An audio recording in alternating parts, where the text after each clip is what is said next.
मंच पर उपस्थित आदरणीय श्री भीखू सिंह परमार जी, नागरिक आपूर्ति, सामाजिक न्याय एवं अधिकारिता राज्य मंत्री गुजरात,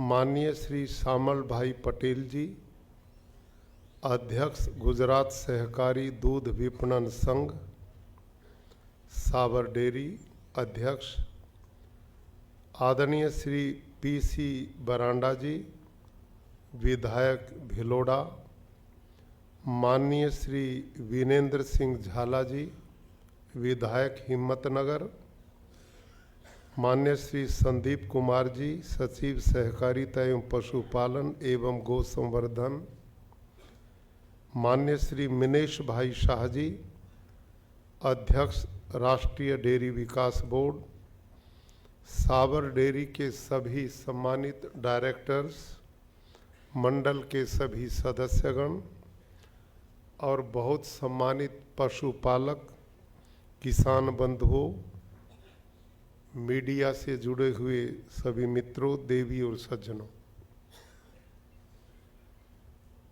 लगभग 15-20 दिन पहले एक बैठक राजभवन में हमारे गुजरात में जितनी भी डेयरियां चलती हैं उनके चेयरमैन, डायरेक्टर साहब मैंने आमंत्रित किए थे और वहाँ मैंने आग्रह किया कि पशुपालन और कृषि, खेती वो एक दूसरे के पूरक हैं। यदि दोनों मिल जाते हैं तो किसान की आय बहुत तेजी से बढ़ेगी। जो माननीय प्रधानमंत्री जी का विजन रहा कि भारत के किसान की आय डबल होनी चाहिए, तो उस सोच को लेकर हमने उस बैठक को बुलाया। आज मुझे प्रसन्नता है, माननीय श्यामल भाई पटेल जी को मैं बधाई देता हूं और साबरकांठा जो अपनी साबर डेयरी है इसके सभी डायरेक्टर्स महोदय और इससे जुड़े हुए जब सभी किसान, सबको बहुत बहुत अभिनंदन और स्वागत। कुछ चर्चा आपके बीच में विशेष रूप से मैं रखने आया हूं। मैं अनुभव कर रहा हूं कि यहाँ जितने खेडूत बैठे हैं या डेयरी के डायरेक्टर्स, अधिकारी हैं, वो सब बहुत जिम्मेदार लोग हैं। अपने आप में लोगों के लिए, किसानों के लिए वो प्रेरणा है, मार्गदर्शक है। आप यदि इस प्राकृतिक खेती के मिशन को समझ गए तो इससे मानवता का, प्रकृति का बहुत बड़ा कल्याण होगा। आज जिस दिशा में हम जा रहे हैं, आने वाली पीढ़ियों के लिए वो बहुत दुखदाई है। आज उसके परिणाम स्पष्ट दुखदाई दिखाई पड़ रहे हैं। समझदार लोग वो होते हैं जो किसी भी आपदा को आने से पहले ही उसका समाधान कर लेते हैं। जितनी भी चर्चा आज मैं आपके बीच में करूंगा वो भाषण नहीं है, वो प्रैक्टिकल है।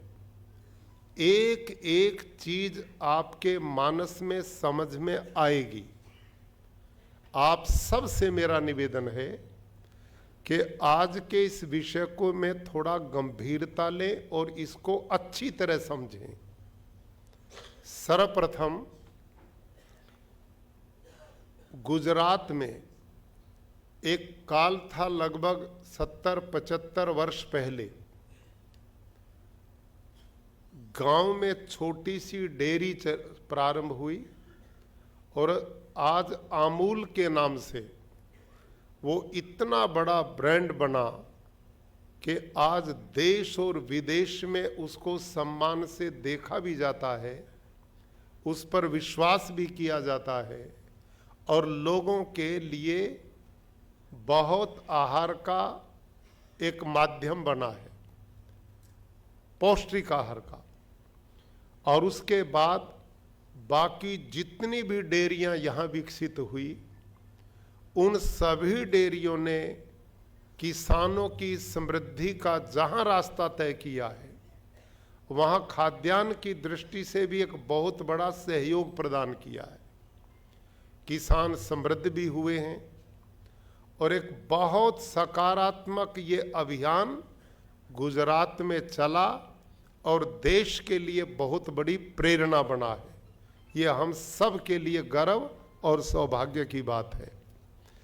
अब हमारी ये डेयरी और कैसे विकसित हो, इसके लिए अभी मेरे से पहले आदरणीय श्री मिनेश भाई शाह जी, जो अध्यक्ष हैं राष्ट्रीय डेयरी विकास बोर्ड के, अभी लगभग 5-7 दिन पहले साबरमती जो सीमन सेंटर है, उसमें मैंने इन्हीं के साथ लगभग 2 घंटा बिताए और वहाँ पूरा गंभीरता से मैंने उस सारे सिस्टम को देखा। तो मैं इनको बधाई देता हूँ, भारत सरकार को बधाई देता हूँ कि वहाँ लगभग 400 सांड हैं, अलग अलग ब्रीड के हैं, उन्नत नस्ल के हैं।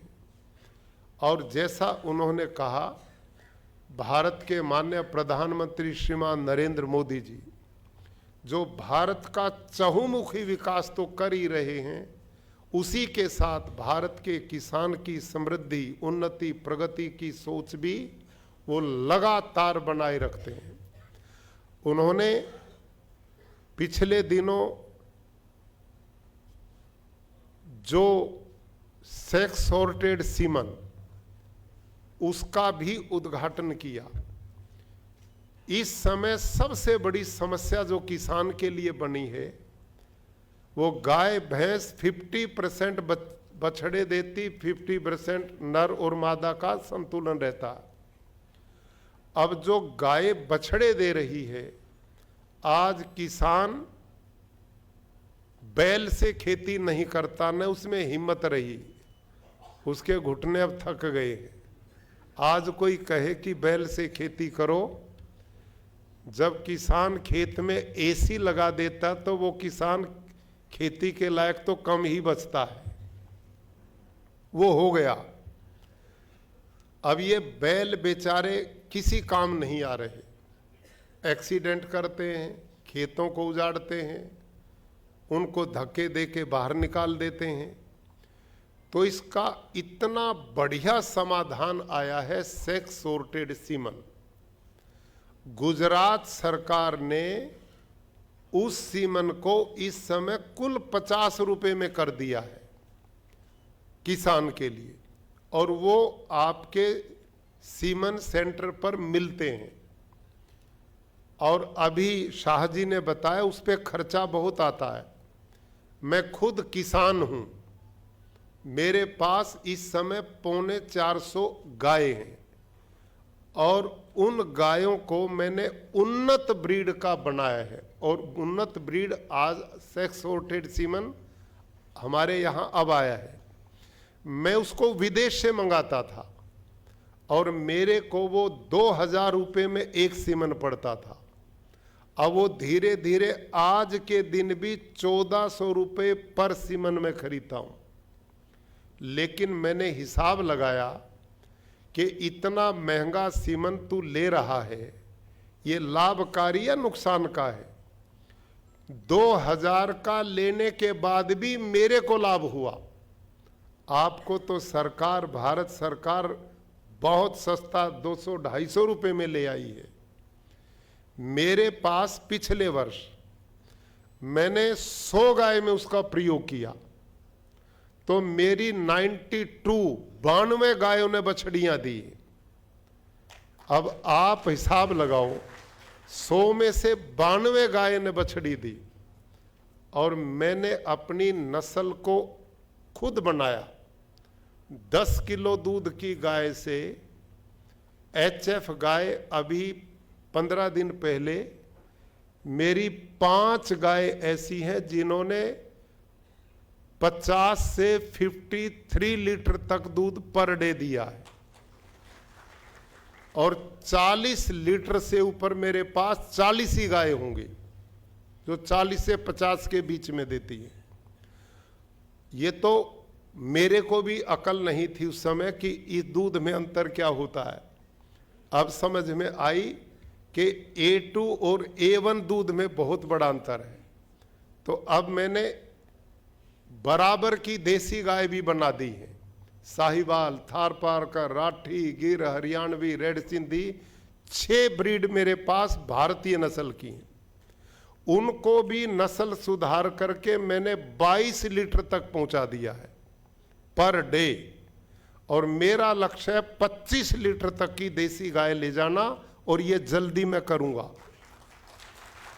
ये नस्ल बनाना एक बहुत बड़ी किसान की जानकारी में रहना चाहिए और पशुपालन विभाग की जिम्मेदारी बनती है कि वो पूरी ईमानदारी से, कर्तव्य भाव से काम करना उसे चाहिए और अपने लोगों को गांव में भेजना चाहिए, लोगों को बुला के ट्रेनिंग देनी चाहिए ताकि किसान ये जो गौ में सड़कों पे धक्के खाती बेचारी फिरती हैं, ये दुर्गति इनकी ना हो। इनकी दुर्गति करने में हमारा भी बहुत बड़ा योगदान है। हमने समय पर न उनके सही खान पान की व्यवस्था की, सीमन ठीक समय पर लगाने की न उनको ट्रेनिंग दी, न उनके चारे की व्यवस्था का रूप दिया, न उनके पालन पोषण देख रेख की समय पर सही जानकारियां दी। यदि ये सही दी जाएं तो बहुत बड़ा काम हो सकता है और इसका उदाहरण मैं दे रहा हूं। जितनी भी आपकी डेयरियां चलती हैं, जो आप जिससे जुड़े हैं, साबर डेयरी को ही ले लें, जितनी भी डेयरी आपके हैं और उनसे जो किसान जुड़े हैं, वो भी अपने पशुपालकों के लिए डॉक्टर की व्यवस्था रखते हैं, वो चारे की व्यवस्था भी देते हैं, उनके दवाई की व्यवस्था का भी रखते हैं। तो जो रिजल्ट परिणाम आप खेडूत को बढ़िया मिल रहे हैं वो सीधे सरकार से नीचे जुड़े हुओं को नहीं मिल रहे। हाँ या ना? बोलो भाई कमजोर विद्यार्थी हो। मैं बच्चे पढ़ाता रहा हूं, मेरी क्लास में बोलना, चुपचाप नहीं बैठना। आप जितनी भी डेयरी ने डॉक्टर्स रखे हैं, मैं पूरा संपर्क में रहता हूं, जानकारियां लेता हूं। यदि हम अपने जितने भी सरकार के एनिमल हस्बेंड्री के डॉक्टर्स, सीमन लगाने वाले, उनके लोगों को विधिवत ट्रेनिंग तालमेल करके दी जाए, आप लोगों के डॉक्टर्स, आप लोगों के जो योग्य लोग हैं, आपस में उनका संपर्क हो, उनकी ट्रेनिंग चले, जानकारियां दे, जो नई चीज आए उसको आगे बढ़ा जाए, तो हम खेडूत का बहुत बड़ा भला कर सकते हैं और देश को दूध में और उन्नत बना करके आत्मनिर्भर बनाने का काम कर सकते हैं। ये किया जाना चाहिए। और इसको मैं इसलिए बोलता हूं कि मैं किसान हूं, मैं डॉक्टर नहीं हूं। मैंने अपने आप सीख करके ब्रीड बनाने का काम किया। मैंने 10 किलो से आज 50-55 लीटर की गाय बना दी। तो यदि सारे डॉक्टर्स लोग मिल करके ये पद्धतियां किसान तक ले आए तो हम कितना बड़ा भला कर सकते हैं। आज खेती के साथ यदि पशुपालन जुड़ जाए, जो हमारा तार टूट गया है, कितने ही किसान में देखता हूं खेती करते हैं, पशु एक भी नहीं है। कुछ ऐसे लोग हैं जिन पे खेती बिल्कुल नहीं, बेचारे चारा इधर उधर से लेके पशु पालते हैं। अब देखो ये विषमता जो है, ये उस लाभ को पूरा नहीं दे पा रही जो मिलना चाहिए। किसान के खेत में चारा स्वतः हो जाता है, उसकी मेड़ पे ही हो जाता है और उसका गोबर गौमूत्र किसान खेत में प्रयोग करें तो प्राकृतिक खेती का क्रांतिकारी काम हो सकता है। तो मैं आपसे आग्रह करूंगा, जितने खेडूत हैं, आप केवल ये नहीं मैंने 4 गाय पाली, मैंने 10 पशु पाले, मेरे पास इतने पशु हैं, ये तो रहे, लेकिन आपके पशुओं की क्वालिटी क्या है, उनकी ब्रीड कितनी उन्नत है, वो कितना अधिक से अधिक दूध देते हैं, तब आपको आय उससे होगी, आय इनकम उससे आपकी बढ़ेगी। आज गौशालाओं की बाढ़ आ रही है, मजबूरी है, क्या करें, बेचारी वहां जाकर रोक दी जाती हैं।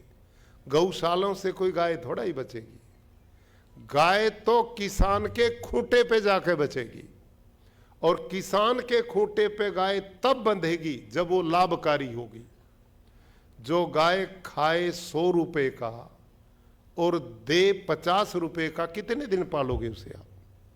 ये भाषण अलग चीज है, प्रैक्टिकल अलग चीज है। जो गाय दे 100 रुपए का, खाए 50 का, उसे पालेगा आदमी जो लाभकारी होगी।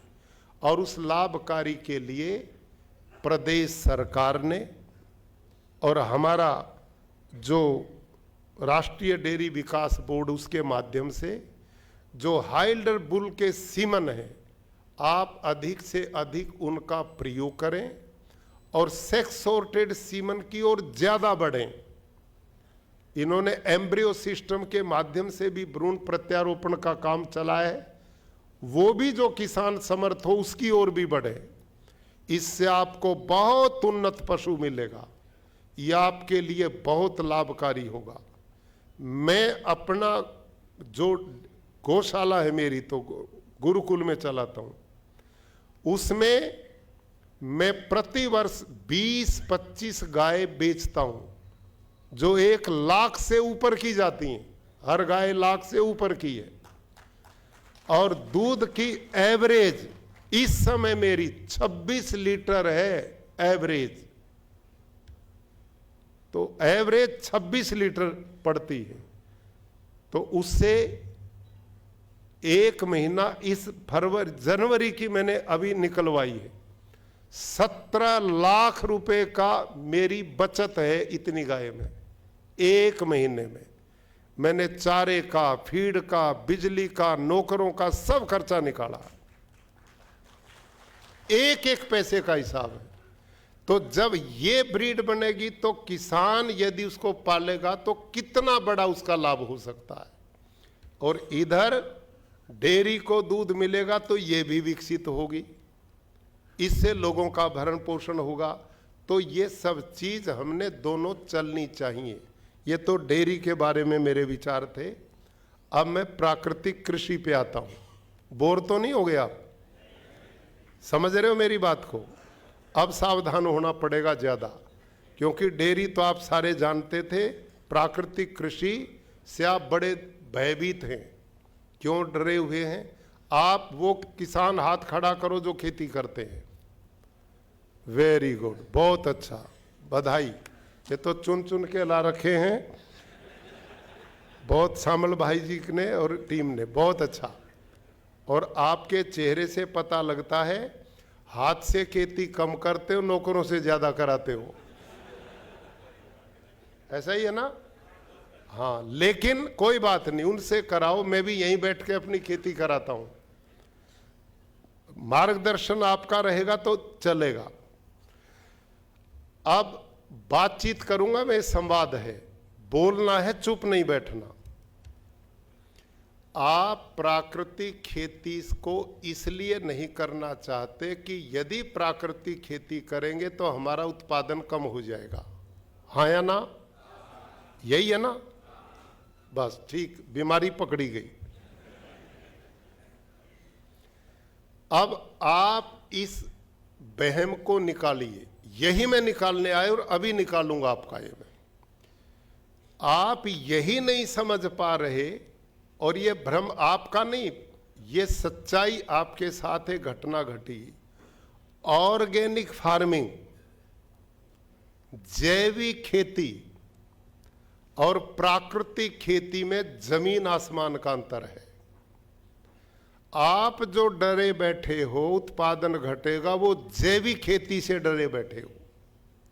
क्योंकि भारत सरकार, प्रदेश सरकारें पिछले 30-35 साल से ऑर्गेनिक खेती को चलाए हुए हैं और उसके कोई सुखद परिणाम नहीं मिले, कोई मॉडल देश में नहीं मिले।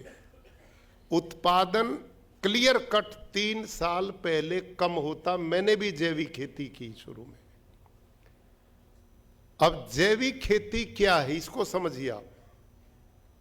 ये जैविक खेती मूल रूप से भारत की नहीं है। एक डॉक्टर हार्वर्ड अपनी पत्नी के साथ 1947 में इस देश में आए थे ब्रिटेन से।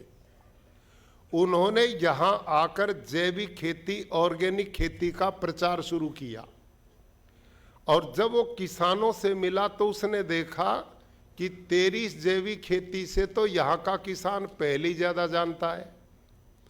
यहाँ तो घर घर में इतना पशुधन उस काल में होता था, आदमी थोड़े थे इस देश में, पशु ज्यादा थे, तो उससे खेती होती थी।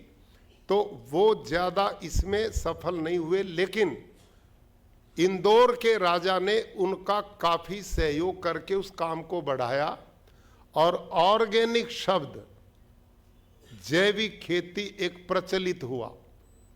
अब ऑर्गेनिक ऑर्गेनिक ऑर्गेनिक सब समझते हैं, ऑर्गेनिक को सब जानते हैं, लेकिन ऑर्गेनिक है क्या, ऑर्गेनिक खेती क्या है इसको समझिए आप।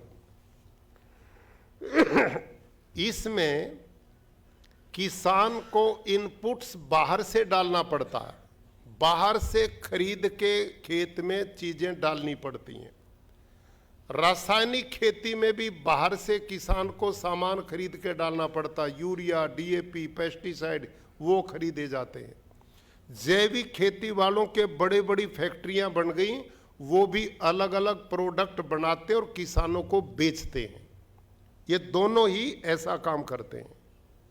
जबकि प्राकृतिक खेती में आपने बाहर से कुछ खरीदना नहीं है, कुछ भी नहीं लेना। किसान की आमदनी तब बढ़ेगी, आय तब बढ़ेगी जब उसका खर्चा खत्म होगा। जब उसका खर्चा ही नहीं रहेगा और उत्पादन नहीं घटेगा तो अपने आप उसकी उन्नति होगी। तो रासायनिक खेती तो आप सब जानते हैं, वही करते हो कि नहीं?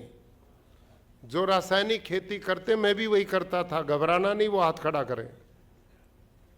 मैं भी यही करता था, चिंता ना करो, ढीले चले। अब की बार मेरे से मत डरो कि मैं खतरा हूं आपके लिए, मैं तो समझाऊंगा।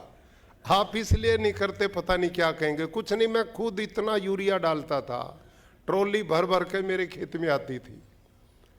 तो आप लगभग सारे रासायनिक खेती करते हैं।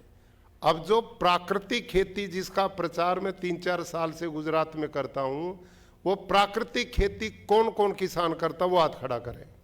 अरे ये तो बहुत है, मेरी फौज भी है यहाँ, इसके लिए ताली बजाओ भाई, बहुत अच्छा। ये तो मेरे को अच्छा हो गया समझाने के लिए। तो भाइयों, जो जैविक खेती है ये मैंने शुरू की जब रासायनिक खेती में मेरे साथ एक घटना घटी। थोड़ा समय है, मेरा एक किसान खेती जो मजदूर होता ना, वो एक दिन बेहोश हो गया दवाई छिड़कते हुए और उसकी मृत्यु हो जाती, लेकिन उसको हम तुरंत अस्पताल ले गए। 2-3 दिन में जान तो बची। मेरे दिमाग में एक विचार आया कि जिस दवाई के छिड़कने मात्र से आदमी बेहोश हो जाते हैं और सैकड़ों लोग ऐसे मरते भी हैं केवल गंध मात्र से, और हम फसलों में इसको डायरेक्ट छिड़क करके, मेरे पास 1600 बच्चे पढ़ते हैं एक गुरुकुल में, और ऐसे 4 गुरुकुल हमारे, 4-5 हजार बच्चे पढ़ते हैं वहाँ। और मैं अपने खेत से ये जहर वाली खेती उन बच्चों को खिलाता था। मेरी समझ में आया, जिस माँ बाप ने मेरे पर विश्वास किया और मैं जो आहार इनको दे रहा हूँ, इसमें यूरिया, डीएपी, जंतुनाशक, इतना जहर डालता हूँ, पशुओं के चारे में डालता हूँ और वो जहर इन बच्चों में जाएगा तो इन बच्चों का भविष्य क्या बनेगा। उस घटना से मैंने कहा मैं जहर वाली खेती नहीं करूंगा और मैं बदला। तो मैंने एक्सपेरिमेंट के लिए पहले 5 एकड़ में जैविक खेती की। एग्रीकल्चर डिपार्टमेंट से मिला, वहाँ के कृषि विज्ञान केंद्र के मुखिया ने मेरे को वो ट्रेनिंग के लिए आदमी भेजे, मैंने भी ट्रेनिंग ली और खेत वालों को भी मैंने दिलवाई। उसमें क्या करते हैं, वो पक्के ऐसे पिट बनाते हैं ईंटों के, उसमें गोबर की खाद डालते हैं। उसमें जो अलसिया केचुआ छोड़ा जाता है वो भारत का नहीं है, वो बाहर का आयात किया हुआ है। वो अलसिया जो है वो मिट्टी नहीं खाता, केवल गोबर खाता है और शरीर से हैवी मेटल छोड़ता है। ज़्यादा गर्मी होगी तो मर जाता है, ज़्यादा सर्दी होगी तो मर जाता है ये। और वो 1.5-2 महीना में उस गड्ढे में जो गोबर खा के और उसको पेट से निकालता, उसको वर्मी कंपोस्ट बोलते हैं। तो ये मैंने काम किया। पहले साल 5 एकड़ में किया, कुछ नहीं मिला, कीट पतंग खा गए। दूसरे साल फिर मैंने किया, 51% मिला। तीसरे साल किया, 81% मिला। लेकिन ये सब कुछ करते हुए न तो मेरी मेहनत कम हुई, न मेरा खर्चा कम हुआ, न मेरे को उत्पादन पूरा मिला। तो मेरे दिमाग में एक बात कही, जिस डॉक्टर हरिओम ने मेरे को ट्रेनिंग दी थी, एग्रीकल्चर यूनिवर्सिटी हिसार के सीनियर साइंटिस्ट थे, केवीके के अध्यक्ष थे। मैंने डॉक्टर से पूछा, डॉक्टर साहब मेरे पास तो 180 एकड़ जमीन है, जिस खेडूत किसान के पास है ही 2-4 एकड़ जमीन, वो ही आप वाली जैविक खेती को करेगा तो बच्चे कैसे पालेगा। 3 साल से इसमें मिला ही कुछ नहीं है, ना मेहनत कम, ना खर्चा कम, ना उत्पादन पूरा। तो जब मैंने बात कही कि जी मैं तो कह रहा था कि इसमें गोबर गोमूत्र में कुछ नहीं है, तू वही कर जो पहले वाली रासायनिक थी, मेरे को उन्होंने बोला। मैं कहा, फिर उन्होंने एक और बात कही कि जैविक खेती क्या, मैं आपको कुछ लिटरेचर देता हूं, साहित्य देता हूं।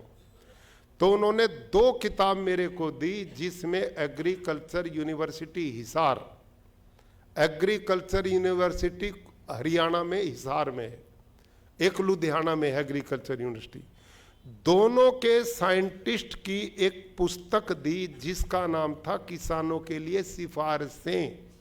ये वो किसानों के लिए समय समय पर फसल के हिसाब से कुछ सिफारिशें भेजते, ये करो ये करो ये करो। तो उसमें उन्होंने लिखा था जैविक खेती में क्या है। अब इसको बड़े ध्यान से सुनना आपने। उसमें लिखा था कि भारत के खाद्यान्न भंडार को भरने के लिए 2 फसलें प्रमुख योगदान करती हैं लोगों का पेट भरने के लिए, एक गेहूं और एक चावल, ठीक है। और इन दोनों ही फसलों को प्रति एकड़ भरपूर इनसे पैदावार लेनी है तो 1 एकड़ में कम से कम 60 किलो नाइट्रोजन डालना पड़ेगा। यदि 60 किलो नाइट्रोजन प्रति एकड़ इन दोनों फसलों में डालोगे तो गेहूं चावल का उत्पादन पूरा मिलेगा, नहीं डालोगे तो नहीं मिलेगा। अब रासायनिक खेती में यदि 60 किलो नाइट्रोजन डालना है तो आप बाजार में जाओ, यूरिया डीएपी खरीदो, 1-2 महीने के अंतर से डालते जाओ, 60 किलो पूरा कर दो, उत्पादन पूरा मिलेगा। समझ में आई? अब जैविक खेती में 60 किलो नाइट्रोजन पूरा कैसे होगा? 1 टन गोबर की खाद में 1 टन गोबर की खाद में 2 किलो नाइट्रोजन है। और आपको कितना चाहिए? बोलो भाई, कमजोर विद्यार्थी हो, हैं जी? आपको 60 किलो नाइट्रोजन चाहिए और 1 टन गोबर की खाद में 2 किलो नाइट्रोजन है। तो इसका मतलब 300 क्विंटल गोबर की खाद 1 एकड़ में पड़ेगी तो 60 किलो नाइट्रोजन पूरा होगा, और 60 किलो नाइट्रोजन पूरा होगा तो उत्पादन पूरा होगा। इसका नाम है जैविक खेती, इसका नाम है ऑर्गेनिक फार्मिंग। समझ में आ गई? नहीं आई? अब अगली बात सुनो। क्या इतना पशुधन इस देश में है कि प्रति एकड़ 300 क्विंटल गोबर की खाद जुटाई जा सके? नहीं है। और उन सिफारिशों में एक और बात लिखी थी, वो ध्यान करो।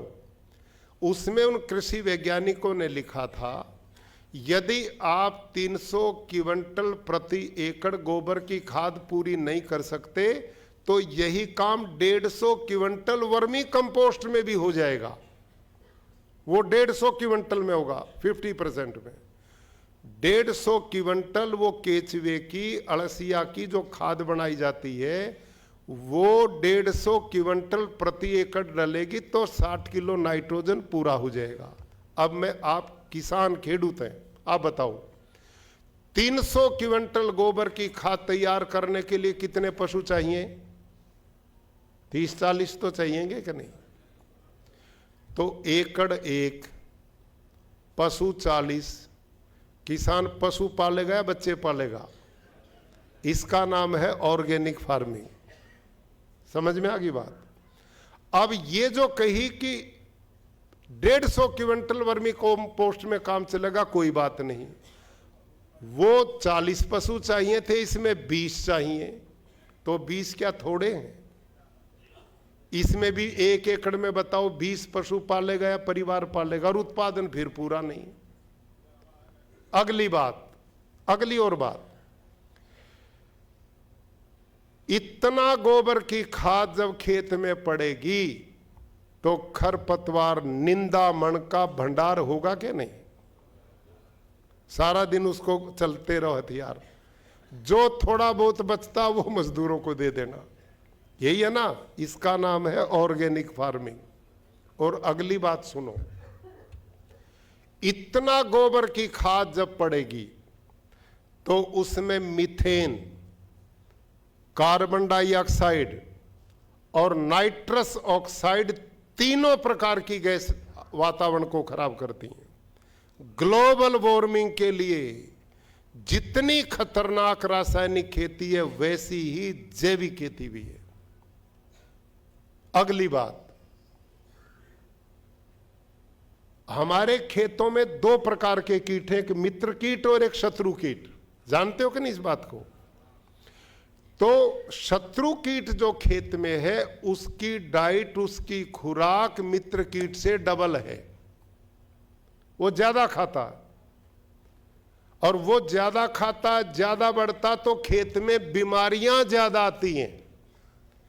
ऑर्गेनिक खेती में उनको बहुत ज्यादा खुराक मिलती है, इतना गोबर मिलता है, इतना खुराक मिलती है कि उनकी संख्या बढ़ती है और बीमारियां खेती में ज्यादा आती हैं। समझ में आ गई बात? तो ये किसी भी ढंग से सफल अभियान नहीं। इसी का परिणाम है कि सरकारें पिछले 30-40 साल से इसको प्रमोट कर रही हैं, पैसे खर्च करती हैं, और अपनाता कोई नहीं। मेरे वाली को भी तुम छोड़ के यूं भाग रहे हो कि ये भी यही होगी, ये भी यही होगी। ये भय है आपका कि उत्पादन पूरा हमारा नहीं होगा यदि हम ये खेती करेंगे। तो जैविक खेती समझ गए, ये है। लेकिन प्राकृतिक खेती क्या? अब इसको समझो आप। जिस खेती का प्रचार हम आपके बीच में कर रहे हैं, अब माननीय प्रधानमंत्री जी के हम आभारी, उन्होंने अब इसको पूर्ण राष्ट्रीय मिशन बना दिया, पूरे देश में अब ये चलेगी। क्यों बना इसको समझो। प्राकृतिक खेती में बाहर से इनपुट्स कुछ खरीद के नहीं डालना है। प्राकृतिक खेती शुद्ध सूक्ष्म जीवाणुओं की खेती है। ये अळसिया, केचुआ की खेती है, अर्थवर्म की खेती है। इसमें पर्यावरण खराब नहीं होता, इसमें भर भर के ट्रॉली गोबर की खाद की नहीं चाहिए। इसमें कोई खर्चा नहीं, केवल एक है, और वो आपके पास में है। घर में एक देसी गाय पालनी है, एक देसी गाय भारतीय नस्ल की, क्योंकि मेरे पास सभी नस्लें हैं। ये मैंने लैब में पूरा साइंटिफिक एक्सपेरिमेंट के बाद ये सब कुछ हुआ है। माइक्रोबायोलॉजी के साइंटिस्ट हमारे पास, जिन्होंने सालों रिसर्च करने के बाद ये निर्णय दिया है। ये जो हॉस्टन फ्रीजन जर्सी गाय है, दूध तो खूब देती हैं, लेकिन उनके गोबर गोमूत्र में वो गुणवत्ता नहीं है। उसके 1 ग्राम गोबर में 70 से 75 लाख सूक्ष्म जीवाणु पाए हैं। और इंडियन ब्रीड जितनी भी भारत की मूल ब्रीड है, चाहे वो किसी भी प्रदेश में 45-50 ब्रीड, उन हर गाय के गोबर गोमूत्र खनिज का भंडार है और खेती की हर बीमारी को समाप्त करता है। और गोबर में 1 ग्राम गोबर में 300 से 500 करोड़ तक सूक्ष्म जीवाणु 1 ग्राम गोबर में, देसी गाय में। और इन्हीं को हम बढ़ाने का काम करते हैं प्राकृतिक खेती में, और कुछ भी नहीं है। और कितना सरल है ये। आप एक 200 लीटर का ड्रम ले लो, उसको पानी से भर दो, सिंपल पानी से छाए में रख दो। जहां पशु बनते वहीं छाए में रखना, धूप में नहीं, क्योंकि वो उसमें मर जाते हैं। पानी भर दिया 180 लीटर। देसी जो स्वस्थ गाय है, कांकरेज गिर आपके यहाँ है, वो 8 से 10 किलो गोबर देती, इतना ही गोमूत्र लगभग देती। वो उस ड्रम में डाल दो, और 1.5 से 2 किलो उसमें गुड़, ये किसान पैदा करता है। 1.5 से 2 किलो किसी भी दाल का बेसन, किसी भी दाल का, ये भी किसान पैदा करता है। और उसमें 2 मुट्ठी मिट्टी, जो किसी बड़े पेड़ के नीचे की। आप कहेंगे खेत की क्यों नहीं? क्योंकि खेत में आपने कुछ छोड़ा ही नहीं, सब बर्बाद कर दिया, उसमें कुछ बचा ही नहीं है, कोई सूक्ष्म जीवाणु है ही नहीं उसमें, सब मार दिए यूरिया डीएपी जंतुनाशक ने। पेड़ के नीचे क्योंकि यूरिया डीएपी नहीं डाला आपने, वहां सूक्ष्म जीवाणु का भंडार, वहां की मिट्टी लेनी है लगभग 200-250 ग्राम, इस ड्रम में डाल दो। लकड़ी के डंडे से 5 मिनट सवेरे 5 मिनट शाम, कुल 2 बार, इसको 5-6 दिन घोलना है। 7वें दिन इसमें सूक्ष्म जीवाणुओं का पहले दिन से भंडार शुरू होता, पहले दिन से। अब इसका विज्ञान क्या है ये समझो। देसी गाय के 1 ग्राम गोबर में 300 करोड़ सूक्ष्म जीवाणु है, तो 10 किलो गोबर में कितने होंगे बताओ भी लाला जी? 30 लाख करोड़ सूक्ष्म जीवाणु होंगे इसमें, 30 लाख करोड़। और इन सूक्ष्म जीवाणुओं को आपने खाने के लिए दे दिया दाल का बेसन, प्रोटीन, उससे वो बलवान मजबूत होंगे, स्वस्थ होंगे, पहलवान हो जाएंगे। और गुड़ उसमें दिया तो मल्टीप्लाई होंगे, उनकी संख्या बढ़ेगी। और मिट्टी जो डाली थी उससे आपस में मेलवन होगा, जामुन लगेगा, कल्चर बनेगा। माइक्रोबायोलॉजी के साइंटिस्ट हैं doctor Baljeet Saran, agriculture university Hisar में। उन्होंने इस पर रिसर्च के बाद बताया, उस ड्रम में हर 20 मिनट में सूक्ष्म जीवाणु डबल होते हैं, हर 20 मिनट में डबल, यानी कि 30 लाख करोड़ 20 मिनट के बाद कितने होंगे? बहुत कमजोर विद्यार्थी पकड़ के लाए, कितने होंगे? 60 लाख करोड़। और उसके 20 मिनट में कितने होंगे? 120 लाख करोड़। और ऐसे टिल 72 आवर, 72 घंटे तक ये बढ़ते हैं। गिनती कर सकते हो इनकी? नहीं कर सकते, इतनी गिनती होगी। ये है प्राकृतिक खेती का साइंटिफिक आधार। इतने सूक्ष्म जीवाणु होंगे, इनकी संख्या नहीं हो सकती।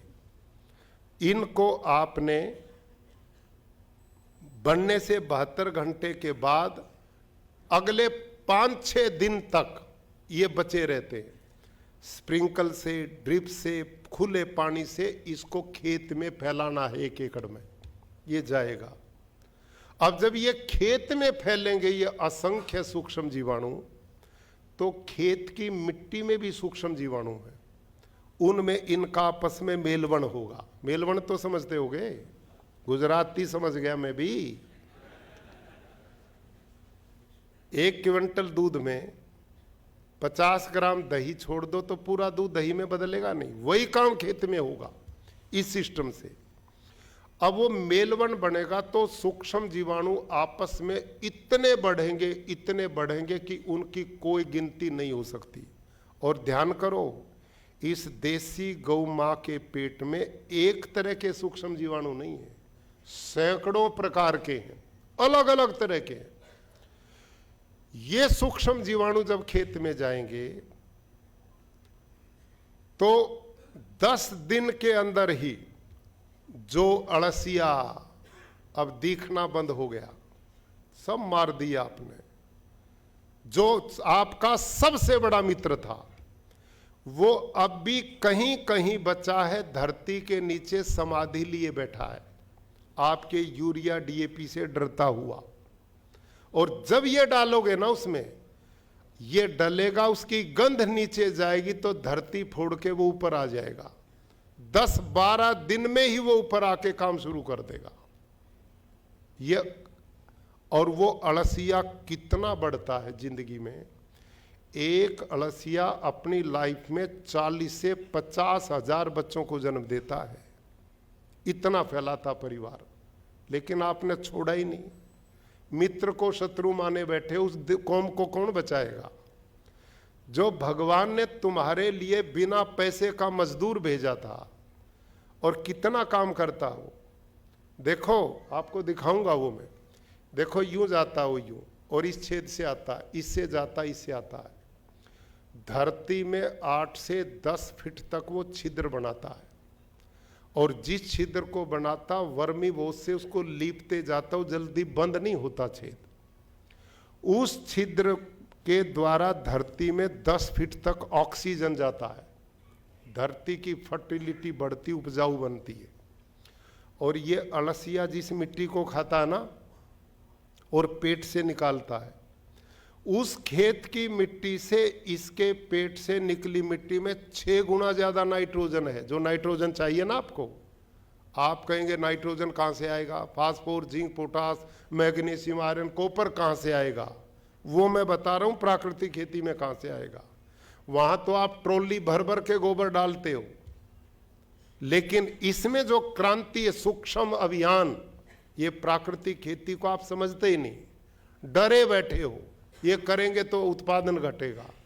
जैविक खेती में उत्पादन घटेगा, प्राकृतिक खेती में नहीं घटेगा, और आपकी धरती सोना बन जाएगी, जो आपने आने वाली पीढ़ियों के लिए बंजर जमीन बना के देके जाओगे।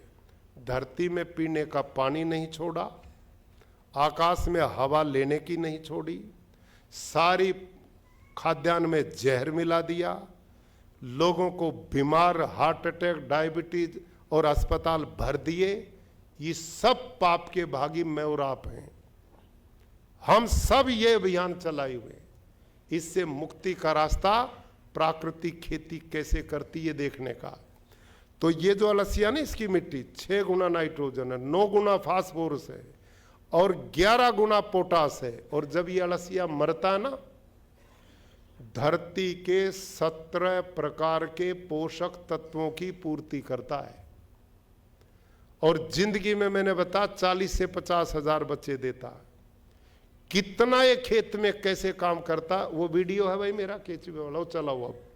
अब देखो आप थोड़ा ध्यान से,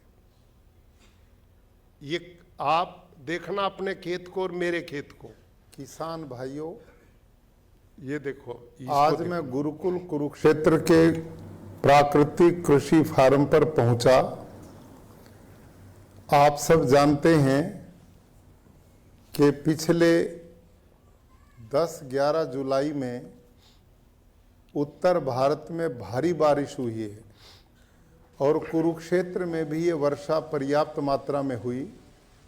जिसके परिणाम स्वरूप सभी लोगों के खेत लबालब पानी से भर गए। ऐसी स्थिति में गुरुकुल कुरुक्षेत्र ये के देखो, प्राकृतिक खेती के अंदर जो केचुआ है, अर्थवर्म है, ये देखो, वो एकदम धरती से बाहर निकला और जो रास्ते हमने चलने के लिए खेतों के बीच में बनाए हैं, उनके बीच में आप देख सकते हैं कितनी बड़ी संख्या में केचुए रेंग रहे हैं, चल रहे हैं। और हमारे एक एक एकड़ में 8-10 लाख तक केचुआ काम करते हैं और ये भूमि में 8-10 फुट तक यूं सीधा छेद बनाते हैं, दूसरे छेद से ऊपर आते हैं, इससे जाते हैं और इससे आते हैं। इसका परिणाम क्या है कि धरती के अंदर जितना भी ये पानी वर्षा का है, ये देखो, उन छिद्रों परपोटा, के द्वारा ये धरती माँ के पेट में जा रहा है। ये देखो, ये जो परपोटा, दूसरा आप चित्र देख रहे हैं, इसमें पानी में बुलबुले उठ रहे हैं। ये सारा का सारा पानी केचुओं के द्वारा बनाए गए खेतों में छिद्रों में प्रवेश कर रहा है और पड़ोसी खेतों में पानी भरा खड़ा है, उससे फसलें बर्बाद हो रही हैं। लेकिन हमारे खेत का जितना भी पानी था वो केचुए द्वारा बनाए गए छिद्रों के द्वारा सारा धरती माँ के पेट में चला गया। यह है नेचुरल वाटर हार्वेस्टिंग अब सिस्टम। बंद कर दो भैया इसको, इस बजा दो अब तो ताली। बड़े कमजोर आदमी है भाई, समझ में आई कुछ? आपके जो प्राकृतिक खेती करते हैं ना यहाँ किसान, इनको छोड़ के बाकी जो रासायनिक करते हैं, किसी के खेत में है ये? आने वाली पीढ़ियों को दर्शन करा सकते हो आप इसका? तो ये पाप है कि पुण्य है? सोचिए आप। आपने शायद अपनी जिंदगी में जो युवा हैं, इन्होंने तो इतना अलसिया पहली बार देखा होगा। कितने मजबूत थे, आप जैसी सेहत है कि नहीं उनकी, बड़े बलवान स्वस्थ थे ना सारे। ये सारे, ये जो अलसिया था ना, ये 7 साल पहले मेरे खेत में भी नहीं था। आप जैसी बंजर धरती थी मेरी भी, उसमें कुछ नहीं था, लोग छोड़ के भाग गए। मैं ठेके पे भाड़े पे देता था 100 एकड़, वो मेरी जमीन छोड़ गए क्योंकि उसमें पत्थर बंजर हो गई, पैदा ही कुछ नहीं होता था, ना पानी पीती थी ना पैदावार थी। लेकिन वही ये मिट्टी है, जब मेरी धरती का ऑर्गेनिक कार्बन इस समय सारी 180 एकड़ में मेरा ऑर्गेनिक कार्बन 1 से ऊपर है और कुछ खेत तो 1.7 तक चले गए, ये ऑर्गेनिक कार्बन। और इस समय सारे देश की धरती ऑर्गेनिक कार्बन पूरे देश का औसतन 0.2, 0.3, 0.4 पे है, 5 से नीचे है। और वैज्ञानिक भाषा में कहते हैं जिस धरती का ऑर्गेनिक कार्बन 0.55 से नीचे, वो बंजर होगी नहीं, हो चुकी है। आप जितने भी रासायनिक खेती करने वाले बैठे हो ना यहाँ पे, कल ये काम करना, अपने खेत की मिट्टी की जांच कराओ प्रयोगशाला में। आप में एक भी खेडूत, मैं गारंटी से कहता हूं, एक भी ऐसा नहीं जिसकी धरती का ऑर्गेनिक कार्बन 0.4 से ऊपर हो, किसी का नहीं है। आपकी धरती बंजर होगी नहीं, हो चुकी है। और इसका प्रमाण, जिस समय हरित क्रांति शुरू हुई और डॉक्टर स्वामीनाथन ने इसको प्रारंभ किया, वो विरोध नहीं, उस समय की मांग थी, जरूरत थी, वो देश को आना चाहिए था। लेकिन डॉक्टर स्वामीनाथन ने पता कितना यूरिया यूज करने की बात कही थी? 1 हेक्टेयर में 13 किलो। बोलो कितना भाई? और आप कितना डालते हो? आलू कौन कौन लगाता है? वाह वाह, इनसे पूछो कितना डालते हैं, इनसे पूछो। क्यों साहब, मैं हरियाणा में हूं, मैं जिस कुरुक्षेत्र का वहां आलू लगाते हैं हम, हमारी धरती पानी बहुत अच्छा है, और मेरे यहां 1 एकड़ आलू लगाता किसान। अब बैग थैले से नहीं डालता, पहले उन थैलों को ट्रॉली में डालता है, खुले भर देता ट्रॉली को यूरिया डी। क्यों? प्रधानमंत्री जी ने मौज बना रखी है, जो यूरिया बैग उनको सरकार को 3,000 रुपये में पड़ता है और आपको वो 300 रुपये में मिलता है। यूं सोचते हैं बड़ा सस्ता, करो इसका काम। ट्रॉली भरते, फावले से फेंकते हैं खेत में। और हमारे यहां आलू जब लगता है तो धरती को सफेद बना देते हैं यूरिया से, और फिर उसमें आलू लगाते हैं। और मैंने पूछा कितना, 12 से 13 बैग प्रति एकड़ डालते हैं यूरिया डीएपी के, हमारे यहां ये है। और ऊपर से फिर उस पर स्प्रे जहर के अलग हैं। और जो इस आलू को खाएगा वो कैंसर के बिना बच सकता है। आप उस पर गारंटी और लिख दो कि कोई ऐसा आदमी ढूंढ के लाए हमारे आलू को खाए और कैंसर ना हो, तो हम जुर्माना देने को तैयार हैं। ये हाल है आपका। जो ये आलू खा रहे हो ना, आप उस आलू को 10 दिन बाहर रख दो, पानी छोड़ जाता है। और मेरे आलू को आप 3 महीना छोड़ दो, यूं का यूं मिलेगा आपको, कुछ नहीं बिगड़ता उसका, क्योंकि उसमें इतना जहर चला गया। वो अंदर जाके क्या करेगा, कुछ तो सोचो।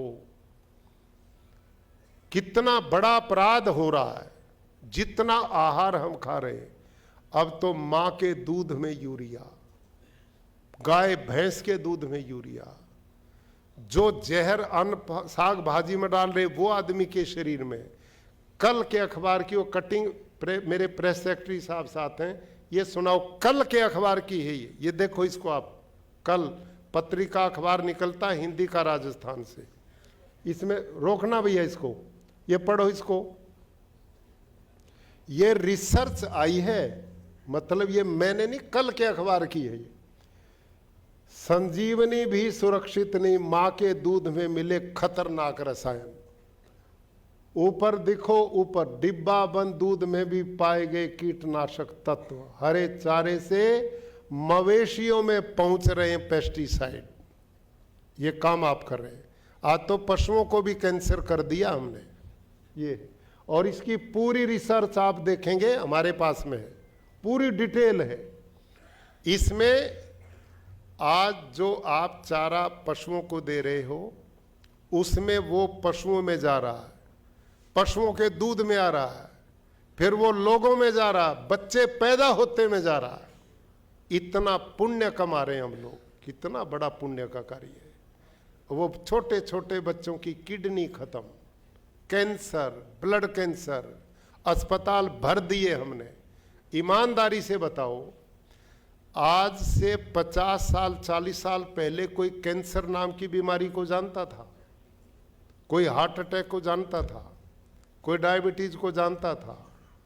आज कोई बचा नहीं रिश्तेदारी संबंध में जो ना सुनने को मिलता हो। ये बिना कारण के थोड़ा ही अपने आप हो गया। सब जगह जहर का खाद्यान्न चल रहा है। इससे बचने का कोई तरीका तो ये है, इसको बंद करो जी। अगली बात सुनो, अब प्राकृतिक खेती इसका समाधान है। ये रासायनिक खेती कितनी खतरनाक है। और सुनो, जब यूरिया और डीएपी आप यूं छिड़कते हैं ना खेत में, यूं ही डालते हो ना, डलवाते हो, डालते नहीं, डलवाते हो, तो इसमें नाइट्रोजन होता है। और वो नाइट्रोजन आकाश में जो ऑक्सीजन उसके संपर्क में आता है, तो उससे एक नई गैस पैदा होती जिसका नाम है नाइट्रस ऑक्साइड।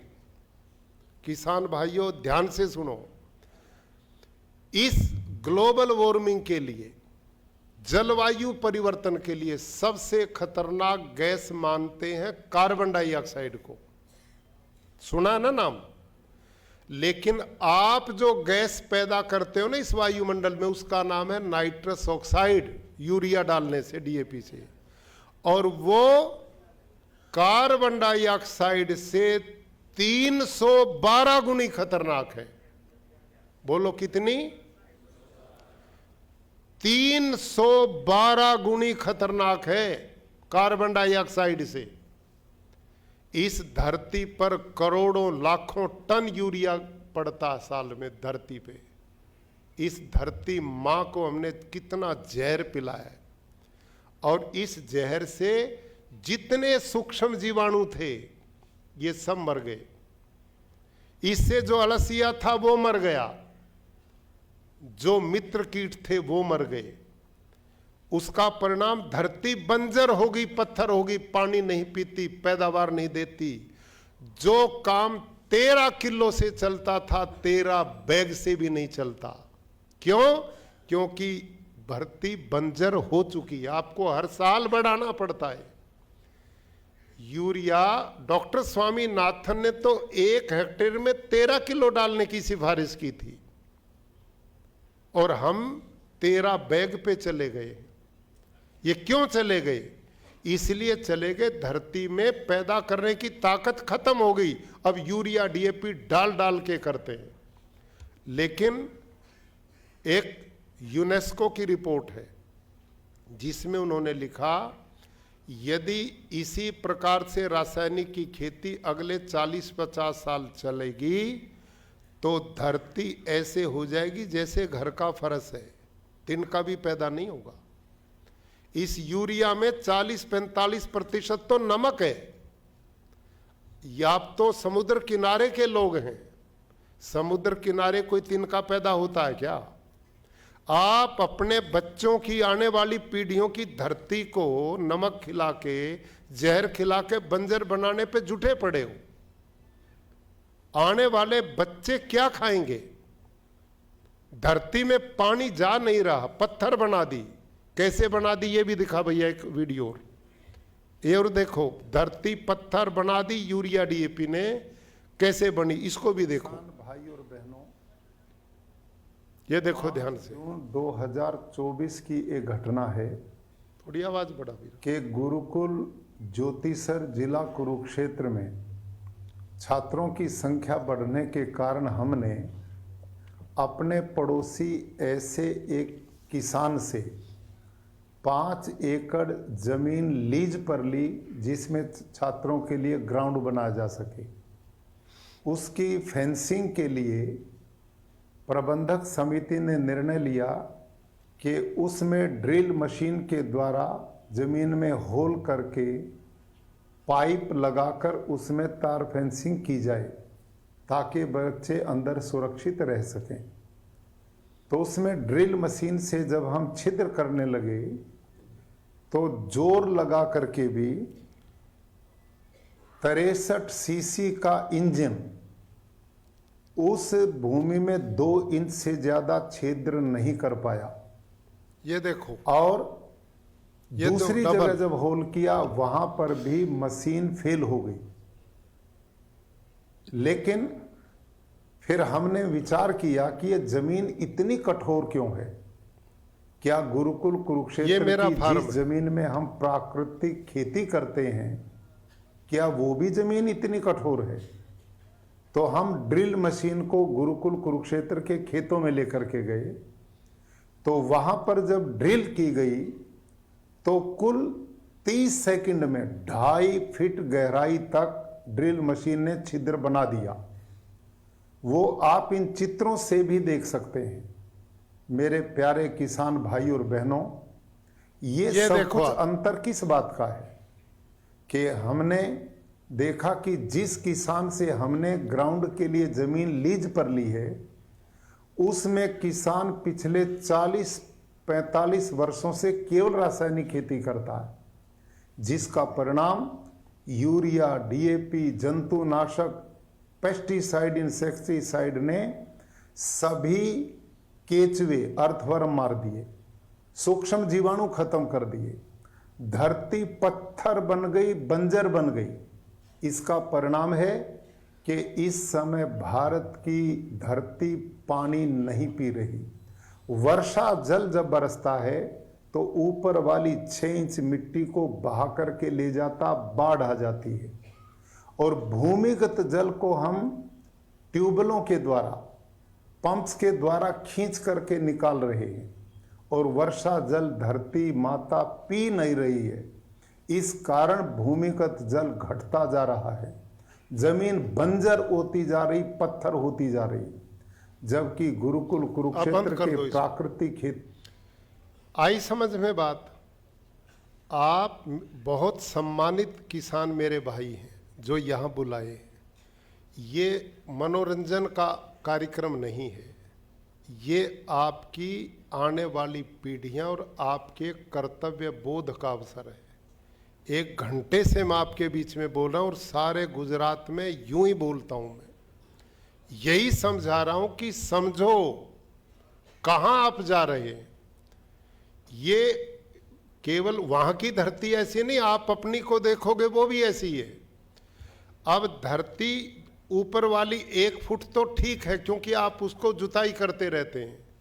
1 फुट के नीचे इतनी बड़ी एक परत बन गई, बहुत पत्थर जैसी परत बन गई नीचे। ये आप जो रूटावेटर चलाते हो ना, वहां के नीचे आप अपने खेत में भी ये ड्रिल करके देखना, यही हाल मिलेगा।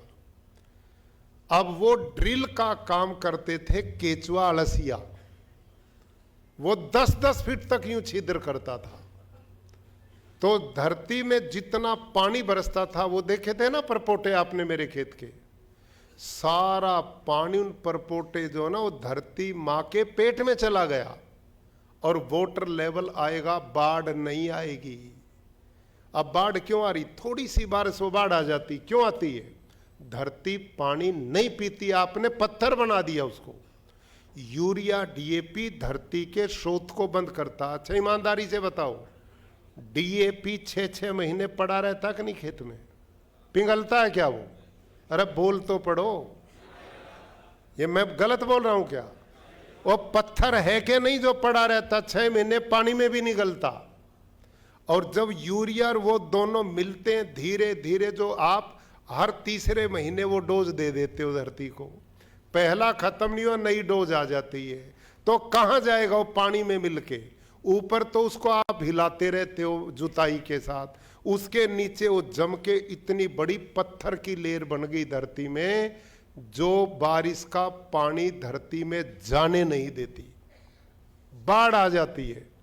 और नीचे वाला पंप से आप निकालने में जुटे पड़े हो।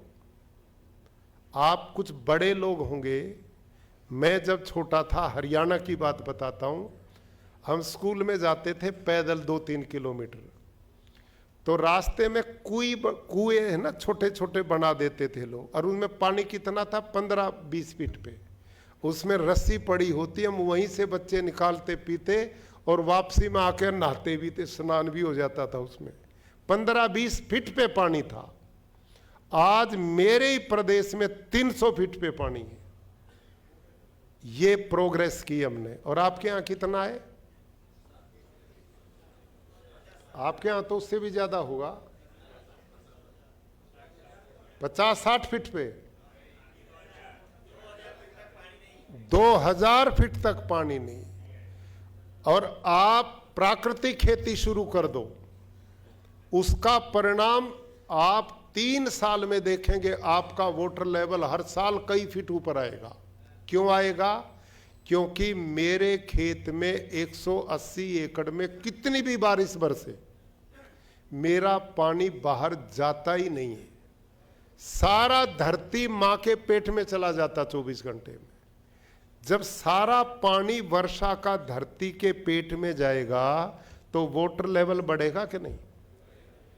और यदि वो बह करके जाएगा, बाढ़ से विनाश भी करेगा, फसलें भी उजाड़ेगा। और इस पर रिसर्च हुआ है। अभी एक विदेश के साइंटिस्ट ने, आंध्र प्रदेश में पिछले वर्ष दिवाली के आसपास भयंकर समुद्री तूफान आया और वहां प्राकृतिक खेती जो खेडूत करते थे बड़ी संख्या में करते हैं वहां, उनके फसल सब बच गई, 5% का नुकसान हुआ और रासायनिक वालों की 100% खत्म हो गई, क्योंकि वहां पानी रुकता ही नहीं हमारे खेत में, जड़ें मजबूत होती, तना स्वस्थ होता, बीमारियां प्राकृतिक खेती में न के बराबर आती हैं। अब थोड़ा सा मेरा निवेदन, जो प्राकृतिक खेती करते हैं ना मेरे भाई, वो खड़े हो जाएंगे अपनी अपनी जगह। वाह, बहुत अच्छी संख्या, बहुत बधाई। अब मैं प्रश्न करूंगा आपसे, ये सुनेंगे मेरी बात, ईमानदारी से बताना, जिनको 3 साल हो गए प्राकृतिक खेती करते या 2 साल, केवल वो खड़े रह जाओ, बाकी बैठ जाओ। जिनको 2-3 साल हो गए वो खड़े रहो। अब ईमानदारी से बताओ, आपका उत्पादन कम हुआ कि बढ़ा है? उत्पादन कम हो गया आपका? नुकसान हुआ आपको? तो इनको भी बताओ ना, समझ लेंगे थोड़ी सी। आई समझ में? ये आपके बीच में है। आप प्रबुद्ध हैं, पढ़े लिखे हैं, समझदार हैं। अच्छा, आपकी खेती का ऑर्गेनिक कार्बन बढ़ गया कि नहीं? आपकी धरती की गुणवत्ता बढ़ गई कि नहीं? आपने नोट किया होगा, जब वो ड्रिल मशीन चली, रासायनिक में तो धूल उड़ती थी, जब वो मशीन चली धूल, और मेरी मिट्टी में चला तो वहीं बिखर गई वो मिट्टी। देखिए आपने क्वालिटी मिट्टी की। तो आप तो बच्चों को धूल फांकने के लिए धरती पैदा कर रहे हो, बर्बाद। तो ये जो भाई हैं, इनको कोई नुकसान नहीं है, और एक नहीं हजारों, इस समय लाखों किसान हमारे हो गए। तो मैं बधाई देता हूं, धन्यवाद। आप बैठिए। यही मेरा निवेदन है कि हमारे बीच में संकेत जोशी जी हैं, आप भी दर्शन दे दो लोगों को। हमारे डायरेक्टर हैं आत्मा के पूरे गुजरात के, इन्होंने टीम बना दी है अपनी। अब गामड़ा गामड़ा में इनकी टीम जा रही है, और हमने सखी, कृषि सखी भी तैयार की है, और ऐसे किसान मास्टर ट्रेनर बना रहे हैं, जो 15 दिन आपके गांव में आकर के महीने में ट्रेनिंग देंगे। और उनको भी अब मिशन बन गया, 5,000 रुपया एक किसान को इस सहयोग के लिए भी दे रहे हैं, और 5,000 रुपया सखी को भी दे रहेंगे, और गांव गांव में ये प्रचार चलेगा। बैठिए आप संकेत जी। तो प्राकृतिक खेती सूक्ष्म जीवाणुओं की, इसमें ऐसी ऐसे सूक्ष्म जीवाणु हैं। ये जो आकाश है ना, इसमें नाइट्रोजन का भंडार है। भगवान की व्यवस्था को हम तोड़ रहे हैं। एक बार बिजली चमकती है ना बादलों में, हजारों टन यूरिया पैदा होता है आकाश में, और जब वर्षा होती उसके साथ वो नीचे गिरता है। आपने देखा होगा ना, वर्षा होती है तो 3-4 दिन में फसल का रंग बदल जाता, हाँ या ना? क्यों? क्योंकि वो भगवान वाला यूरिया आया, आप वाला तो बदबूदार है। भगवान वाले में तो प्राणायाम करते हैं लोग, आप वाले के तो बराबर से नहीं गुजर सकते। अच्छा, एक अंत में मजाक कर लूं आपसे, श्यामल भाई जी, इनके आज थोड़ा बहुत चाय पानी का कोई प्रबंध है कि यूं ही भेजेंगे? है। अरे वाह। मेरा एक निवेदन है, ये जितने बंधु ना रासायनिक खेती करते हैं, वो इतना अच्छा मानते हैं यूरिया, डीएपी, जंतुनाशक को, क्योंकि अपनी माँ को खिलाते हैं रोजाना धरती को। तो मेरा निवेदन, आज जो चाय दी जाए उसमें यूरिया 1-1 चम्मच डाल के दी जाए, अच्छा नहीं रहेगा? और बस एक रिक्वेस्ट मेरी भी रहेगी, पेस्टिसाइड चम्मच नहीं, 1 बूंद ही दे देना बस, ठीक रहेगा? क्यों साहब, बोल लो तो, 1 ही बूंद लेके देखो। अरे भले आदमियों, धरती माँ, माता भूमि पुत्रो अहम पृथिव्या, वेदों में लिखा है, ये हमारी माँ है। जिस माँ ने मेरे आप को जन्म दिया वो तो 9-10 महीना दूध पिलाती है, और ये मेरी माँ को भी खिलाती है, हमें भी खिलाती है, और आने वाली पीढ़ियों को भी खिलाती है। ये आजीवन खिलाएगी ये धरती माँ, और इसको हमने जहर खिलाया, तेजाब खिलाया, सारा दिन बैग लिए फिरते इसको तबाह करने के लिए, जीव जंतुओं को मारने के लिए। हमें किसी जीव का जीवन लेने का अधिकार नहीं है, क्योंकि हमने जीवन दिया नहीं किसी को। जब हमने जीवन दिया नहीं तो हमारा जीवन लेने का क्या अधिकार है? महापाप है किसी जीव को तड़पाना, सताना। सोचिए आप, ये जीव जो हैं, ये परमात्मा ने ये इतनी बड़ी सृष्टि जो बनाई है, उसकी व्यवस्था को चलाओगे तभी ये चलेगी दुनिया। आज हम बड़े समझदार बने हैं ना, इसी का परिणाम है आज धरती तबाह होने जा रही है। ग्लोबल वार्मिंग, कहीं तूफान आ रहे हैं, कहीं भूकंप आ रहे हैं, कहीं अतिवृष्टि है, कहीं अनावृष्टि है, कोई बर्फ बेहिसाब पड़ती है, कहीं सूखा। ये और बढ़ेगा। क्यों? क्योंकि हमने नाम तो भगवान का लेते, मानते कुछ नहीं। व्यवस्था उसकी तोड़ दी। भगवान की पूजा भाइयों और बहनों एक ही है कि भगवान की व्यवस्था में सहयोग करो, आप मत छेड़खानी करो। प्राकृतिक खेती क्या है? आप कभी जंगल में गए हैं क्या? जंगल तो देखा होगा। आप बताओ वहां यूरिया कौन डालता है? डीएपी कौन डालता है? जंतुनाशक कौन डालता है? गोबर की खाद कौन डालता है? पानी कौन देने जाता है? कोई भी नहीं। और जंगल का हर पेड़ स्वस्थ है। फल का समय आता, फलों से लद जाता है।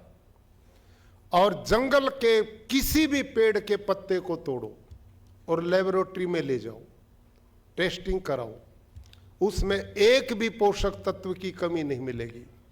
Phosphor, zinc, potash, iron, magnesium उसमें कहां से आ गया? किसने दिया? बोलो। आपके वैज्ञानिक बोलते हैं धरती में ये कमी वो कमी। कमी तो तुमने कर दी, ये जहर डाल डाल के कर दी, इसलिए होगी कमी। वहां क्यों नहीं कमी जंगल में? और जहां ये जहर नहीं है वहां कहीं भी धरती में किसी पोषण तत्व की कमी नहीं, सब कुछ है। और सुनो, अंतिम बात ध्यान करो। इस धरती मां को आपने और हमने नहीं बनाए, भगवान की रचना है। परमात्मा पूर्ण, उसकी रचना भी पूर्ण। आदमी अपूर्ण, इसका काम भी अपूर्ण। इस धरती मां में phosphor, zinc, potash, magnesium, iron, copper सब कुछ है, सब कुछ है धरती में। लेकिन वो तत्व जो खनिज है वो जड़वत पड़े हैं। आपकी मिट्टी में सब है लेकिन वो जड़वत है। अपने आप ये तत्व पौधे का भोजन नहीं बनते। इन तत्वों से पौधे का भोजन बनाने का काम करते हैं सूक्ष्म जीवाणु। इसका काम करता अळसिया मित्र कीट। यदि वो है तो इनसे भोजन बनाते हैं, यदि वही नहीं होंगे तो फिर आप ये कृत्रिम डालते हो, ये लंबा नहीं चलने वाला, ये तबाह करेगा। ऐसे मानो, आप बहुत मोटा उदाहरण देता हूं मैं सब जगह बोल। आपके घर में रसोड़ा है कि नहीं है? या यूं ही चल रहा काम? नहीं। रसोड़ा में भोजन बनाने का सारा सामान है, सब सामान। वहाँ चावल भी है, दाल भी है, सब्जी भाजी भी है, घी तेल भी है, नमक भी है, मोदी जी की दी हुई गैस भी है ना? सारी चीजें, सब कुछ है। लेकिन रसोड़ा में भोजन बनाने वाला कोई आदमी ना जाए तो भोजन बनकर अपने आप बाहर आ जाएगा क्या? सामान तो भोजन बनाने का सारा है, लेकिन बनाने वाला नहीं तो भोजन नहीं बनेगा। प्यारे किसान भाइयों, इस धरती में ये किचन है भगवान का। पौधे का भोजन भगवान ने सारा धरती में दिया है, लेकिन उस भोजन को बनाने का काम करते हैं अळसिया। वो करते गौ माता के पेट से निकले गोबर के सूक्ष्म जीवाणु। वो जब जितने बढ़ेंगे तो वो खनिज को तोड़ते हैं, खाते हैं, पकाते हैं और भोजन पौधे की जड़ को देते हैं। ये जितना अळसिया बढ़ेगा, जितना सूक्ष्म जीवाणु बढ़ेगा, जितना मित्र कीट बढ़ेगा, आपके धरती की ऑर्गेनिक कार्बन बढ़ेगा, गुणवत्ता बढ़ेगी तो उत्पादन अपने आप बढ़ेगा। मेरे 180 एकड़ में मैं प्राकृतिक खेती करता हूं, एक बूंद भी यूरिया डीएपी नहीं डालता। मेरा डांगर चावल की खेती इस वर्ष 35 क्विंटल प्रति एकड़ पैदा हुई, 35 क्विंटल एक एकड़ में, आप देख सकते हैं। और मेरा कोई भी उत्पादन नहीं घटता। और कल मेरी मीटिंग थी, कल ही संकेत भाई बैठे हैं, कल ही थी ना हमारी मीटिंग राजभवन में। मैं हर महीना राजभवन में, हमारे सभी अधिकारी आते हैं, साहब भी बैठे, वो भी थे साथ, सब थे ये लोग। और उसमें एग्रीकल्चर यूनिवर्सिटी दांतीवाड़ा के वाइस चांसलर भी थे। तो वाइस चांसलर इन सब लोगों को हमने निवेदन किया, भाई आप रिसर्च करो प्राकृतिक खेती पे, इसमें कुछ है कि नहीं है। तो पहले वो ही नहीं करते थे कि जी इस गोबर गोमूत्र से क्या होगा। लेकिन अब हम पीछे पड़े, सरकार पड़ी, मुख्यमंत्री जी, कृषि मंत्री जी सब ने कहा, तो अब उन्होंने रिसर्च शुरू कर दी पिछले 2 साल से। तो अब वो कल बोल रहे हैं जी ये तो गलती हमारी, हम समझ ही नहीं पाए, इतनी जबरदस्त साइंस है ये। कल उनकी रिपोर्ट आई है कि किसी भी फसल में प्राकृतिक खेती से उत्पादन कम नहीं होता, पहले ही साल पूरा होता है, ईमानदारी से इसको किया जाए। कल की रिपोर्ट ये थी ना संकेत जी, कल ही उन्होंने बोला है। नंबर 2, एक निमाटोड बीमारी आती खेतों में, पौधे की जड़ को खत्म करती है, पेस्टिसाइड में उसका कोई इलाज नहीं। आनंद एग्रीकल्चर यूनिवर्सिटी ने रिसर्च की है 3 साल प्राकृतिक खेती पे। गौमूत्र में वो तत्व है देसी गाय में, और जीवामृत, घन जीवामृत उन्होंने हम बनाते हैं अग्नि अस्त्र, वो डाला तो बीमारी जड़ से खत्म होगी, खेत में आती ही नहीं है। निमाटोड परमानेंट इलाज। और मेरे 180 एकड़ में आज कोई निमाटोड नहीं है। मिलीबग पौधे पे आती है, फलदार पेड़ों पे लगती, पौधे पे आती है।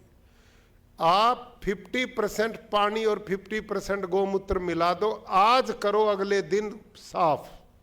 इतनी जबरदस्त चीज भगवान ने दे के भेजी। हम इतने अल्ट्रा मॉडर्न बन गए, अपनी चीजों को छोड़ दिया। वो विदेशी मुश्किल से भगाए थे, उन्हीं की चीजों को अब लेके आते हैं। इतने बावला हैं, अड़सिया भी अपना पसंद नहीं उन्हीं वाला खरीद के लाते हैं। कैसे लोग हैं हम। अरे हमारा अड़सिया गोबर भी खाता है, मिट्टी भी खाता है, धरती में छेद भी करता है, गर्मी बारिश बर्फ सब में काम करता है, -डिग्री में भी काम करता है और 50 डिग्री में भी काम करता है। वो छोड़ दिया। तो आपकी कुछ समझ में आई मेरी बात, इतना लंबा बोला हूं। तो अब मेरे को दान दक्षिणा दोगे, यूं ही भगाओगे यहां से? क्यों साहब, ईमानदारी से करना। मेरी दान दक्षिणा एक ही है कि यदि आपकी ये बात समझ में आई हो तो मेरे को विश्वास दिलाओ। इसलिए मैं कह रहा हूं कि यहां बहुत समझदार खेडूत आए। आप वो लोग हैं, मैं चेहरे से पता लगता, मैंने सारी जिंदगी आदमी देखे और बच्चे पढ़ाए। आप वो लोग हैं जो प्रभावी हैं। एक एक आदमी 20-20 को बदलने की ताकत रखता आप में। आप संकल्प लेके जाओ। हमारे कृषि विभाग इस काम को करता है, हमारे डायरेक्टर साहब आए हुए हैं। आप अपने गामड़ा में मिलो, संपर्क करो इन लोगों से, और अपने अपने गांव में इनके शिक्षकों को बुलाओ, कोई पैसा नहीं लेते, फ्री की ट्रेनिंग देते हैं। आप उस ट्रेनिंग को लो, और इसके लिए भी ये मिशन बना दिया है। 5 स्तरीय हम बागवानी करवाते हैं, दूसरी खेती कराते हैं, किसान की इसमें मदद भी होगी, ट्रेनिंग भी फ्री होगी। तो इस काम को आप करिए, कम से कम उतने खेत में तो कर लो जिसमें आप जहर से मुक्त हो जाए। अपने पोते पोती बच्चों को तो खुद तो मत खाओ, इतना तो करना चाहिए ना। तो आप हाथ खड़ा करके ईमानदारी से बताओ कौन कौन प्राकृतिक खेती शुरू करेगा। वाह वाह वाह, ताली बजाओ अपने लिए। तो हमारा तो आना सफल हो गया, सफल हो गया कि नहीं? आप सबका मैं आभार प्रकट करता हूँ। और मुख्य रूप से आज हमारे बीच में आदरणीय भीखू सिंह जी परमार बहुत हमारे समर्पित नेता हैं, आप लोगों के बीच में रहते हैं। उन्होंने पूरा समय निकालकर आप सबका उत्साह वर्धन के लिए, इस मिशन को बढ़ाने के लिए समय दिया। आदरणीय श्यामल भाई पटेल जी, जो आप सबके सुख दुख के साथी और किसान को इस दुग्ध डेयरी के माध्यम से समृद्ध करने के मिशन में लगे हुए हैं। और हमारे सभी माननीय जितने भी डायरेक्टर्स और आप सभी लोग, हमारे विधायक आदरणीय श्री पीसी बरांडा जी और आदरणीय विनेंद्र सिंह झाला जी, हमारे यहाँ डीएम डीडीओ सब अधिकारी भी उपस्थित हैं। और विशेष रूप से मिनेन भाई शाह जी, ये पूरे देश में, हम तो गुजरात की बात करते हैं, पूरे देश में इन्होंने ब्रीड को बनाने का जो अभियान चला है वो बहुत साधुवाद के पात्र हैं, बहुत बड़ा कल्याण कर रहे हैं। तो हमारी सरकार के लोग, मुख्यमंत्री सब इस मिशन पे कि प्राकृतिक खेती बढ़े, इससे उत्पादन किसान भाइयों नहीं घटेगा। आपकी धरती सोना बन जाएगी, जो आपके दादों ने दी थी वैसी बन जाएगी दोबारा। धरती का पानी भी पीने लायक बच जाएगा।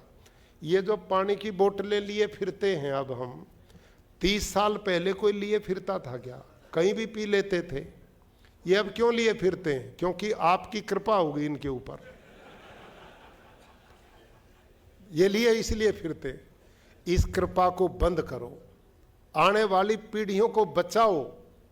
अस्पताल भरे पड़े हैं, तबाही है, भोजन की फूड वैल्यू खत्म हो गई। अब साइंटिस्ट की रिपोर्ट आई 7 महीना पहले, एग्रीकल्चर यूनिवर्सिटी के 12 साइंटिस्ट ने रिपोर्ट दी है आईसीआर के, कि जो खा रहे हो ना गेहूं चावल, ये जो 45% पोषक तत्व बचे ही नहीं।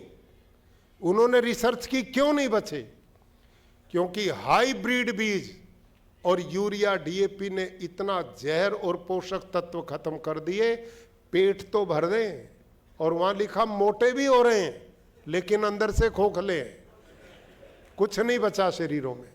इसलिए आप सबसे निवेदन है, ईमानदारी से कोई खेडूत ना बचे, अपना इतना खेत, चौथा हिस्सा जितनी टोटल भूमि है उसमें पूरी पद्धति सीखो। कुछ भी नहीं इसमें, घर में देसी गाय होनी चाहिए, वो आप सबके पास है, और कुछ खरीदना ही नहीं है, और उत्पादन बढ़ेगा। इन्हीं शब्दों के साथ आपने बड़े ध्यान से सुनी और मैंने भी मन से आपसे बातचीत की है। आप बहुत बढ़िया इंटेलिजेंट विद्यार्थी, वो तो मैं मजाक करता रहा। आपका धन्यवाद और सभी आयोजक मंडल का पुनः धन्यवाद। मेरा निवेदन यही था इस कार्यक्रम को करने का कि भाई डेयरी में सभी पशुपालक हैं और ज़्यादातर किसान भी हैं। आप जब दोनों लोग मिल जाओगे तो जो उत्पादन आपका होगा, जो पैदावार करेगा, वही मैंने बाहर देखे। आपने ऑर्गेनिक के नाम से अपने उत्पाद बाजार में उतारे हैं, पता नहीं किससे ले रहे हैं। आप अपने ही खेडूत से लो जो आपका पूरा बना हुआ है, तो आपके लिए मार्केट की कोई प्रॉब्लम नहीं रहेगी, आपके लिए तो दिक्कत ही नहीं है।